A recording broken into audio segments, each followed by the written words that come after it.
네, 사역의 교육을 더하다. 사교육입니다. 네, 저희가 앞선 1, 2편을 통해서 다중지능 이론을 살펴봤습니다. 이것들을 어떻게 교육에 사용을 할 수 있을까 다뤄보려고 합니다. 근데 지금까지 이 다중지능이 사실 교회에 없던 것은 아니죠. 네, 많은 교회에서 사용하고 계시는 이 교재들에도 사실 이 다중지능이 접목되어 있습니다. 우리가 잘 몰라서 그렇지 이 교재의 각 단계별로 보시면 학습자들의 다양성을 고려해서 활동들과 모든 교재들이 만들어져 있습니다. 유치부 공과를만 보셔도 여러 가지 만들기도 있고 게임하는 활동들도 있고 우리 아이들이 다양한 지능을 사용해서 공부할 수 있도록 구성이 되어 있습니다. 그래서 이 공과들을 사실 잘 사용하면은 학생들이 가지고 있는 장점들과 다양한 교육을 할 수 있죠. 그렇지만 역시나 한계가 있는 것은 무엇이냐면 이 공과라는 것 자체가 이제 출판을 할 때 모든 교회들이 보편적으로 적용할 수 있는 부분을 고려하다 보니까 어느 정도는 일반적일 수밖에 없는 것 같습니다. 저희가 다루려는 부분은 기존의 공과에는 이런 것이 없다라기보다는 기존의 공과를 더 잘 사용하는 방법, 기존의 공과를 가지고 우리 교회에 맞게 보다 더 다양성 있게 활용하는 방법들을 다루려고 해요. 그렇다면은 이 8가지 다중지능 저희가 어떻게 적용할 수 있을까? 우선은 논리수학지능하고 언어지능은 사실 이미 교회에서 너무 잘 사용하고 있는 거라 넘어가도 좋을 것 같습니다. 분석하고 토론하고 말씀 찾아보고 평가하는 요소들이 모두 여기 들어갈 것 같아요. 또 음악지능도 교회에서 가장 많이 사용하고 있다고 생각하거든요. 네, 뭐 학생들이 찬양하고 악기 다루면서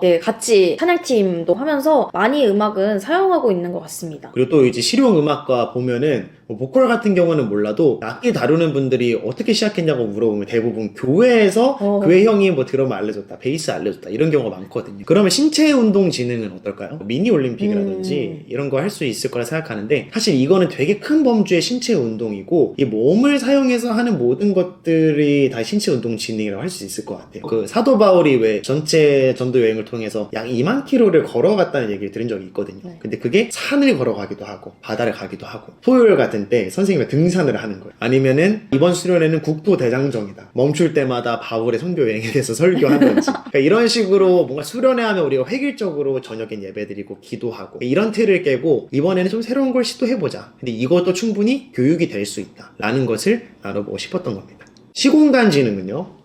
어떤 것들이 좀 중요할까요? 네, 설교할 때 그냥 말로만 설교하는 게 아니라 실제로 어떤 물건을 가지고 오면서 설교를 하는 것도 좋은 방법이 될 수 있을 것 같습니다. 전에 설교할 때 그 잠언 말씀 중에 너의 마음을 지키라 생명이 근원이 이에서 남이니라 이거 얘기를 할 때 마음이 강팍해져서 딱딱한 것과 또 마음이 부드러운 거에 대해서 설교를 할 때 말로만 하면 잘 안 느껴지잖아요. 그래서 하나는 밀가루 반죽을 갓 해서 되게 말랑말랑하고 하나는 며칠이나 또 딱딱하게 만들었거든요. 애들한테 이거 설교를 하면서 이거 밀가루 딱딱한 걸 탁 안에 부시니까 쫙 하고 부러지면서 애들한테 하나씩 나눠줬어요. 너희 마음이 이렇게 딱딱하면은 갈라지고 아무것도 없다. 그런데 이 부드러운 밀가루를 주면서 그 안에 다시 넣고 주물주물 하니까 이게 다시 밀가루가 되는 거예요. 이거를 만져본 친구들은 이 마음과 시각적으로 보이는 것들이 연관해서 보다 더 잘 습득할 수 있을 거고 이런 식으로 학생들에게 실물 설교를 하거나 공과 도입부나 모든 부분에 실물로 사용할 수 있는 건 최대한 적극적으로 사용한다면 비단 유치부뿐만이 아니라 청년, 장년, 노년에 이르기까지 인간에게 있는 8가지 지능 중에 하나이기 때문에 굉장히 효과적일 거라고 생각을 합니다. 그 다음에 이제 대인관계 지능, 인간 친화 지능인데요. 이런 것들을 좀 발달시키고 적용할 수 있는 활동들이 있을까요? 그런 적 있어요. 저희가 여름 수련회를 집회하고 뭐 게임하고 이게 아니라 어려운 지역의 교회에 가서 중고등부 학생들이 직접 이 초등학생들을 위한 성경학교를 준비하게 하는 거예요.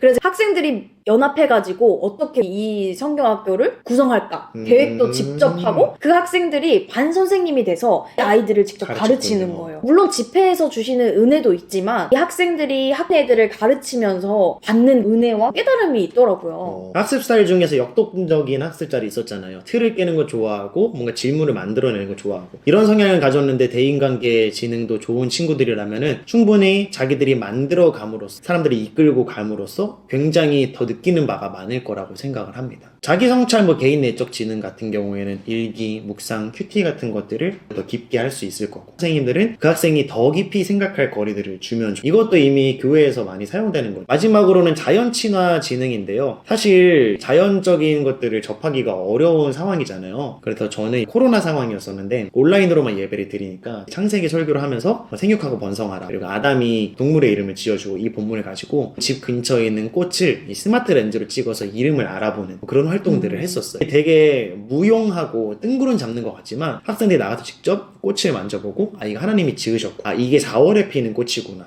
이거 이 자리에 있다가 또 났구나, 이런 것들을 경험하면서 하나님의 섭리들을 조금 더 잘 알게 되고 이런 자연 친화적인 활동들을 했던 것 같습니다. 지금 이 자연과 기후 위기에 관심이 많은 이때에 혹시 좋을 때 야외 예배와 더불어서 활동을 해본다면 굉장히 효과적일 것 생각이 네, 간략하게 몇 가지를 이야기해봤는데 이것 말고도 이 다중지능을 생각하면서 교회 안에서 할 수 있는 활동들이 너무너무 네. 다양하게 많을 것 같아요. 그리고 이런 아이디어들 사실 뭐 별거 없네 라고 생각할 수도 있어요. 사실 정말 그런 게 모든 사람들이 낼 수 있는 아이디어거든요. 그래서 중요한 건 어떤 아이디어나 프로그램을 하냐가 중요한 게 아니라 학생들에게 어떤 강점이 있는지 관심 있게 보고 그거를 살리기 위한 프로그램을 우리가 만들자라는 교사와 교육자의 자세, 이런 것들이 중요하다고 강조를 하고 싶습니다.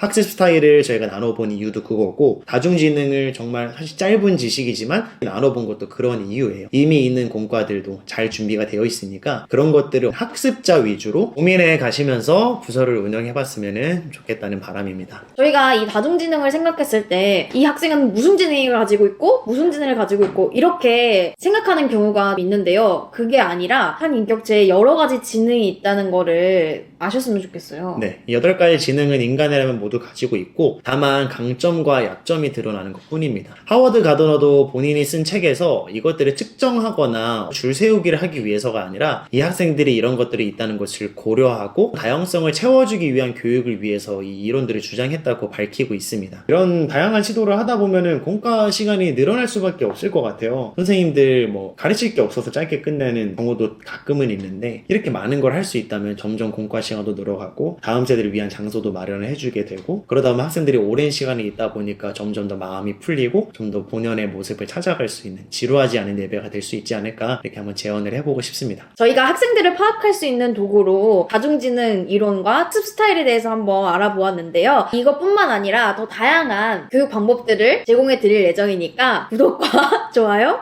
부탁드립니다. 사역에 교육을 더하다.